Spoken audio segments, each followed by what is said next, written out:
समस्त भावी शिक्षकों को मेरा प्यार भरा नमस्कार। दोस्तों, आज दिनांक 25 जून 2021 शुक्रवार। पिछली क्लास के अंतर्गत हमने विविध आवश्यकताओं वाले बालकों के लिए समावेशी शिक्षा के ऐतिहासिक परिदृश्य के संदर्भ में विस्तार से अध्ययन किया था।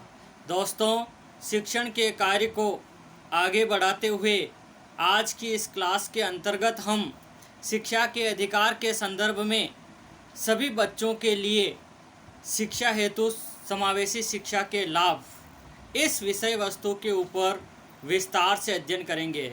आरटी एक्ट जो निःशुल्क एवं अनिवार्य शिक्षा का अधिकार अधिनियम लागू हुआ था, उसके साथ समावेशी शिक्षा का किस प्रकार से प्रसार हुआ, क्योंकि राइट टू एजुकेशन भी सभी वर्ग, जाति, समुदाय के बच्चों की शिक्षा की बात करता है और समावेशी शिक्षा भी समस्त प्रकार के बालक, चाहे वंचित हो, जाति, धर्म, संप्रदाय से संबंधित हो, समस्त बच्चों को शिक्षा से जोड़ने का कार्य करता है। तो दोनों एक दूसरे के पूरक है। इसके संदर्भ में आज हम अध्ययन करेंगे। समावेशी शिक्षा सभी प्रकार के बालकों के लिए और शिक्षा का अधिकार अधिनियम भी सभी बालकों की अनिवार्य शिक्षा की बात सुनिश्चित करता है। अतः समावेशी शिक्षा द्वारा शिक्षा के अधिकार के क्रियान्वयन में अपना महत्वपूर्ण योगदान दिया गया, क्योंकि इसके माध्यम से सभी बालक शिक्षा से संबद्ध हो रहे हैं। अतः समावेशी शिक्षा के अनेक लाभ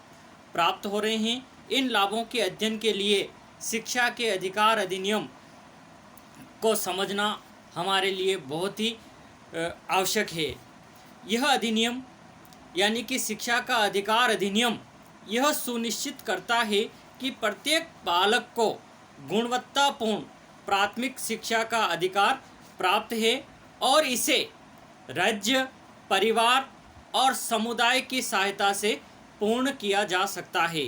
6 से 14 वर्ष की आयु के सभी बालकों को अपने पड़ोस के विद्यालय में निःशुल्क और अनिवार्य प्राथमिक शिक्षा प्रदान करने का अधिकार मिलेगा इस एक्ट के तहत। और शिक्षा से कोई भी बालक एवं बालिकाएं, चाहे वो किसी भी धर्म, जाति, संप्रदाय से संबंधित हो, वंचित नहीं रहेगा।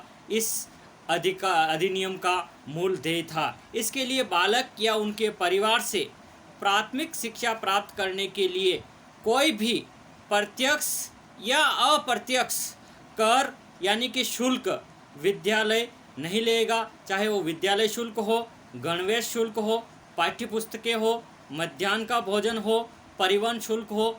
इन तमाम प्रकार का किसी भी प्रकार का शुल्क बालक से नहीं लिया जाएगा। सरकार बालक को निःशुल्क और अनिवार्य शिक्षा का अधिकार आरटीई कानून सन 2009 का पारित होना भारत के बालकों के लिए एक अपने आप में ऐतिहासिक क्षण है। भारत के इतिहास में पहली बार बालकों को गुणवत्तापूर्ण क्वालिटी एजुकेशन, क्वालिटी के साथ प्राइमरी शिक्षा का अधिकार दिया गया, जिसे राज्य सरकार द्वारा परिवार और समुदाय की सहायता से पूर्ण किया जाएगा। यानी कि एक संवैधानिक अधिकार के तहत यह अधिकार दिया गया कि 6 से 14 वर्ष का बालक किसी भी प्रकार से शिक्षा के कार्य से वंचित नहीं रहेगा। हर बालक को शिक्षा की मुख्य धारा से जोड़ा जाए और साथ ही साथ सरकार के दायित्व के साथ परिवार और समुदाय का भी ये अपना महत्वपूर्ण कर्तव्य है कि सरकार के इस महान कार्य के अंदर अपना महत्वपूर्ण सहयोग प्रदान करे। हर अभिभावक अपने बालक एवं बालिकाओं को अनिवार्य रूप से शिक्षा प्राप्त करने के लिए विद्यालय भेजने का कार्य करे। निःशुल्क एवं अनिवार्य शिक्षा विधेयक में केंद्र एवं राज्य सरकारों के दायित्वों के बारे में स्पष्ट निर्देश है। इस अधिनियम के अंतर्गत चाहे केंद्र सरकार हो या राज्य सरकार हो, उन केंद्र सरकार के क्या उत्तरदायित्व है एवं राज्य सरकार के क्या उत्तरदायित्व है, इस अधिनियम के अंदर दोनों के अलग अलग उत्तरदायित्वों के स्पष्ट निर्देश है। साथ ही इस बारे में विद्यालय, समाज और अभिभावकों की क्या भूमिका होनी चाहिए, यह भी निर्धारित किया गया है कि इन निर्देशों को किस प्रकार से फॉलो किया जाएगा। इसके लिए राइट टू एजुकेशन का जो विधेयक है उसको मुख्य रूप से 7 अध्यायों में 7 भागों में विभाजित किया गया है और 38 खंडों में इसको बांटा गया है। यानी कि इस अधिकार अधिनियम में 7 अध्याय हैं और 38 इसके खंड है। इन 7 अध्यायों का संक्षिप्त अध्ययन हम आज की इस क्लास के अंतर्गत करेंगे। इसके अंतर्गत इसके कुछ अध्याय, कुल 7 अध्याय हैं। 7 अध्याय एक क्लास के अंदर पूरा हम नहीं कर पाएंगे, इसलिए इसको 2 वीडियो क्लासेस के माध्यम से हम समझेंगे। इसके कुछ अध्याय हैं उसको आज की क्लास के अंदर हम समझेंगे और कुछ शेष जो अध्याय होंगे उसको पार्ट 2 के अंदर हम कल समझेंगे। इसके अंतर्गत 7 अध्याय में पहला इसका जो अध्याय है वो प्रस्तावना से संबंधित है। यानी कि इस अधिनियम राइट टू एजुकेशन का जो अधिनियम है इसकी प्रस्तावना इस अध्याय के अंतर्गत दी गई है और ये जो अध्याय है मुख्य रूप से स्कूल से संबंधित है। यानी कि विद्यालय से संबंधित जो बातें हैं इस अध्याय के अंदर सम्मिलित की गई है। निःशुल्क एवं अनिवार्य प्राथमिक शिक्षा विधेयक की प्रस्तावना में विद्यालयों को निर्धारित किया गया है। इस अध्याय के खंड 2 में विद्यालयों को परिभाषित करते हुए निम्नलिखित 4 प्रकार के विद्यालयों पर प्राथमिक दृष्टि से बल दिया गया है। इस अधिनियम के अंदर जो विद्यालय हैं उन विद्यालयों को 4 भागों में डिवाइडेशन किया गया है। इसके अंदर प्रथम प्रकार के विद्यालय वे विद्यालय हैं जो सरकार द्वारा पोषित एवं संचालित होते हैं। यानी कि सरकारी विद्यालय जो पूर्ण रूप से सरकार के द्वारा पोषित होते हैं और उन्हीं के द्वारा संचालित होते हैं, तो गवर्नमेंट विद्यालय। दूसरे प्रकार के वे विद्यालय हैं जो विशिष्ट विद्यालय कहलाते हैं, जैसे केंद्रीय विद्यालय हो, नवोदय विद्यालय हो आदि। इस प्रकार के विशिष्ट विद्यालयों का जिक्र भी इसके अंदर किया गया है। और तीसरे प्रकार के जो विद्यालय हैं सरकार से अनुदान प्राप्त निजी विद्यालय, ऐसे विद्यालय जो सरकार से ग्रांट एड प्राप्त करते हैं और निजी क्षेत्र के द्वारा संचालित किए जाते हैं। और चौथा, अनुदान न पाने वाले विद्यालय, यानी कि पूर्ण रूप से निजी हाथों से जो विद्यालय संचालित होते हैं वे विद्यालय। इस तरह से इस प्रथम अध्याय के अंदर विद्यालय से संबंधित 4 प्रकार के विद्यालयों का जिक्र किया गया है। दूसरा इसका जो अध्याय है दोस्तों, दूसरे अध्याय में निःशुल्क और अनिवार्य शिक्षा का प्रावधान किया गया है। यानी कि निःशुल्क और अनिवार्य शिक्षा का किस प्रकार का प्रावधान है वो उसका जिक्र इस अध्याय के अंतर्गत किया गया।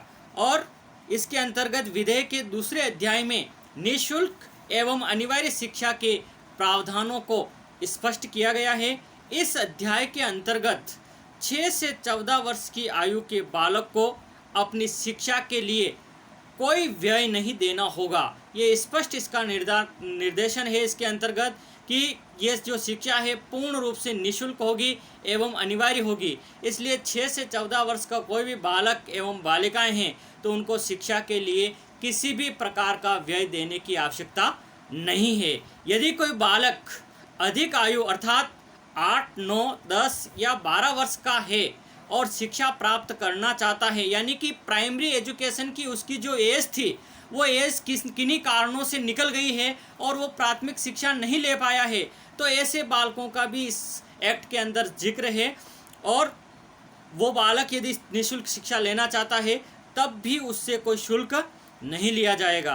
किसी भी बालक को न तो विद्यालय में प्रवेश से रोका जा सकता है और न ही शिक्षा पूरी होने तक उसे विद्यालय से निकाला जा सकता है। इस प्रकार के स्पष्ट प्रावधान इस अधिनियम के अंतर्गत दिए गए हैं कि किसी भी बालक को विद्यालय में प्रवेश के लिए प्राचार्य या जो भी वहाँ का संबंधित अधिकारी है वो विद्यालय में बालक के प्रवेश से मना नहीं कर सकता और साथ ही विद्यालय से निकाल नहीं सकता। इस प्रकार के प्रावधान किए गए।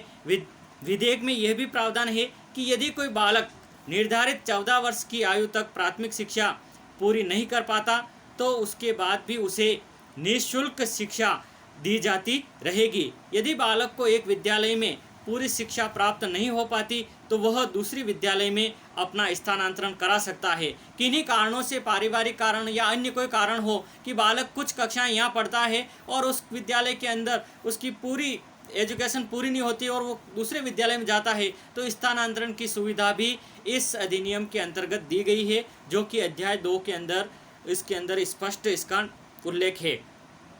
यदि बालक को एक विद्यालय से शिक्षा पूरी नहीं होती है तो वो आसानी से दूसरे विद्यालय में अपना स्थानांतरण करा सकता है। यह व्यवस्था भी पूर्ण रूप से निःशुल्क रहेगी। साथ ही दोनों विद्यालय प्रबंधकों का ये उत्तरदायित्व होगा कि वह इस स्थानांतरण प्रक्रिया में अपना पूर्ण सहयोग दे। यानी कि एक तो जिस विद्यालय के अंदर बालक पढ़ रहा है और साथ ही अब जब वो दूसरे विद्यालय के अंदर जा रहा है तो दोनों विद्यालय प्रबंधकों का यह दायित्व है कि बालक को किसी भी प्रकार से परेशान नहीं किया जाए। वो जिस विद्यालय के अंदर जाना चाहता है, स्थानांतरण चाहता है, उसको तुरंत निःशुल्क रूप से उसको स्थानांतरित करे और किसी भी बालक के साथ कोई पक्षपात नहीं किया जाएगा। इस प्रकार के प्रावधानों का अध्याय 2 के अंतर्गत किया गया, जो कि निःशुल्क और अनिवार्य शिक्षा का प्रावधान से संबंधित है। दोस्तों, इस अधिनियम का तीसरा जो अध्याय है, उस अध्याय के अंतर्गत सरकार यानी कि गवर्नमेंट की क्या रेस्पॉन्सिबिलिटी है, सरकार के क्या उत्तरदायित्व है, उनका जिक्र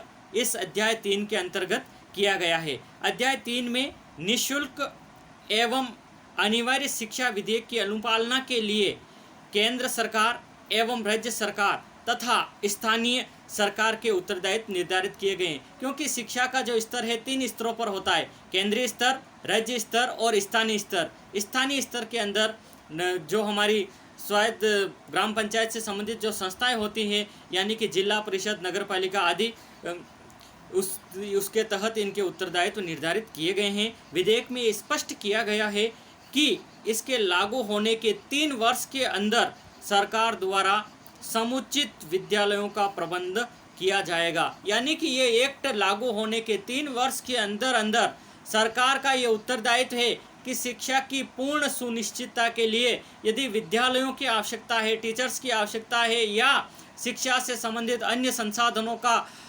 ज़रूरत है, तो इनके लिए भी सरकार 3 वर्ष के अंदर अंदर पूर्ण रूप से इसकी व्यवस्था करेंगे। इसमें यह भी ध्यान रखा जाए कि विद्यालय से बालक के निवास स्थान की दूरी अधिक न हो। यानी कि इस प्राथमिक शिक्षा का तो ये प्रावधान किया गया था कि 1 किलोमीटर की रेजिडेंस के अंदर प्राथमिक शिक्षा उपलब्ध हो, ताकि बालक को अधिक दूर न जाना पड़े। इसलिए दूरी का विशेष अधिनियम के तहत ध्यान रखा गया। इस विधेयक के प्रावधानों को लागू करने के लिए सभी आवश्यक सामग्री की व्यवस्था सरकार और स्थानीय प्रशासन द्वारा की जाएगी। केंद्र सरकार राज्य सरकार के साथ परामर्श कर खर्च का निश्चित प्रतिशत राज्य सरकार को अनुदान यानी कि ग्रांट के अंतर्गत सहायता प्रदान करेगी। यानी कि इस अधिनियम के तहत शिक्षा की समुचित व्यवस्था के लिए केंद्र और राज्य सरकारें आपस में परामर्श करके केंद्र सरकार का दायित्व है कि वो शिक्षा के लिए उनको क्या करे, अनुदान आदि प्रदान करे।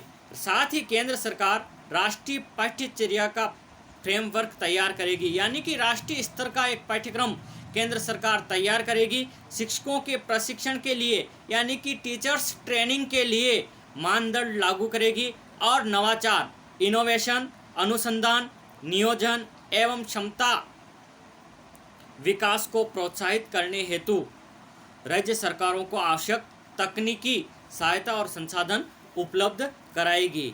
साथ ही विधेयक में सरकार के उत्तरदायित्वों के अंतर्गत यह प्रावधान किया गया कि राज्य सरकार एवं स्थानीय प्रशासन द्वारा 6 से 14 वर्ष तक के प्रत्येक बालक का विद्यालय में प्रवेश एवं प्रारंभिक शिक्षा पूर्ण होने तक उपस्थिति को सुनिश्चित किया जाए।